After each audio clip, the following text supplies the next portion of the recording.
തീർച്ചയായും പെട്ടെന്നുണ്ടാക്കാൻ കഴിയുന്ന സ്നാക്സുകൾ ധാരാളമുണ്ട്. ഉദാഹരണത്തിന് ഒരു സാൻഡ്വിച്ച് ഉണ്ടാക്കാം, അല്ലെങ്കിൽ കുറച്ച് നട്ട്സ് കഴിക്കാം. ഓംലെറ്റും നല്ലൊരു ഓപ്ഷനാണ്. അവൽ ഉപയോഗിച്ചുള്ള സ്നാക്സുകളും പെട്ടെന്ന് തയ്യാറാക്കാം. നിങ്ങൾക്ക് എന്താ തരത്തിലുള്ള സ്നാക്കാണ് കൂടുതൽ ഇഷ്ടം?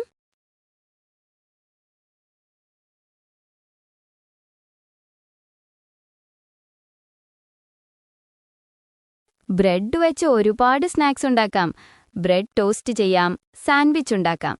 ചീസ് സാൻഡ്വിച്ച് കുട്ടികൾക്കും വലിയവർക്കും ഒരുപോലെ ഇഷ്ടപ്പെടും. പിന്നെ ബ്രെഡ് പിസ്സ ഉണ്ടാക്കുന്നതും നല്ലൊരു ഓപ്ഷനാണ്. പെട്ടെന്ന് തയ്യാറാക്കാൻ കഴിയുന്ന പലതരം സ്നാക്സ് ഉണ്ട്. നിങ്ങൾക്ക് ഇതിൽ ഏതിനെക്കുറിച്ചാണ് കൂടുതൽ അറിയേണ്ടത്?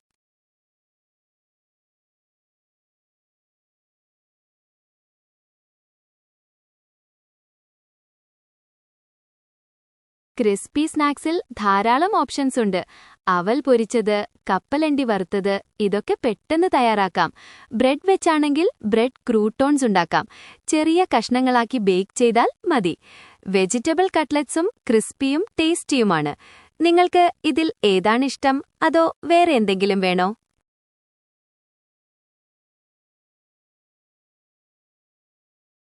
വെജിറ്റബിൾ കട്ട്ലറ്റ് ഉണ്ടാക്കാൻ കുറച്ച് സമയമെടുക്കും, എങ്കിലും ഉണ്ടാക്കാൻ എളുപ്പമാണ്. പ്രധാനമായും വേവിച്ച പച്ചക്കറികൾ, ഉരുളക്കിഴങ്ങ്, ബ്രെഡ് ക്രംസ് എന്നിവയാണ് വേണ്ടത്. പച്ചക്കറികളും ഉരുളക്കിഴങ്ങും വേവിച്ച് ഉടച്ചെടുക്കുക. ഇതിലേക്ക് മസാലകളും ബ്രെഡ് ക്രംസും ചേർത്ത് കുഴച്ച് കട്ട്ലറ്റ് രൂപത്തിലാക്കി ബ്രെഡ് ക്രംസിൽ മുക്കി പൊരിച്ചെടുക്കാം. വിശദമായ റെസിപ്പി വേണമെങ്കിൽ പറഞ്ഞുതരാം.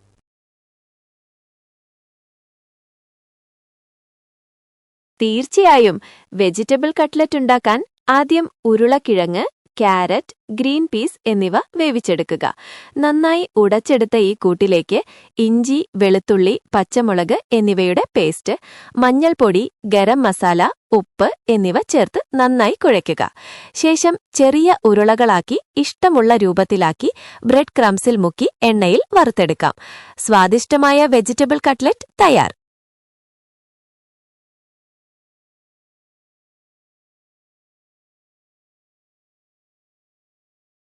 സോസ് ചേർക്കുന്നത് നിങ്ങളുടെ ഇഷ്ടത്തിനനുസരിച്ചാണ്.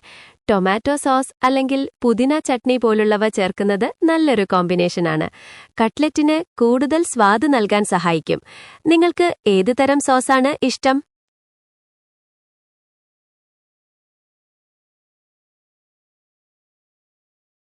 പുതിന സോസ് ഉണ്ടാക്കാൻ വളരെ എളുപ്പമാണ്. ഫ്രഷ് പുതിന ഇലകൾ, മല്ലിയില, പച്ചമുളക്, ഇഞ്ചി, തൈര് അല്ലെങ്കിൽ ചെറുനാരങ്ങാ നീര്, ഉപ്പ് എന്നിവയാണ് വേണ്ടത്. ഇതെല്ലാം ഒരുമിച്ച് മിക്സിയിലിട്ട് അല്പം വെള്ളം ചേർത്ത് അരച്ചെടുക്കുക. സ്വാദിഷ്ടമായ പുതിന സോസ് തയ്യാർ.